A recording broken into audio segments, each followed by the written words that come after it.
Mao day ni amo ang balay guys sa Barangay Takop dool sa Kapilinha. Oh, kita mo bungkag na no. Di nakapuy-an.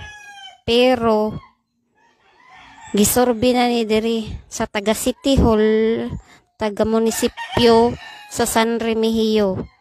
Unya sa gipagawas nga kuan lista, ang nakabutang sa lista aning balaya is partially o partially ra ni para sa ilaha. Oy, shout out ninyo sir.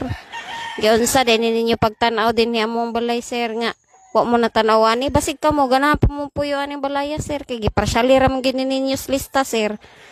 Kanang kung kamo sir makapuyo po mo aning balaya kay partially ra man ni para sa inyo ha. Aw. But lang giunsa ka ninyo pagtan-aw bitaw sir no nga murag dautan man tingali mog mga mata sir. Unsa ba? So may mislok kung sa English pa. Sa, wa mo nagtan-awan ni sir nga tumpag naman tao ni swerte ra gani kayo mi nga nakagawas mi aning balaya pagkatumpaga. Pero natingalan ko nga nung partially ra ni para ninyo sir shout out kanyo sir. Palihog kog balik og tan-aw din ni sir kung partially bigid ni para sa inyo ha sir kay basig pag antipara na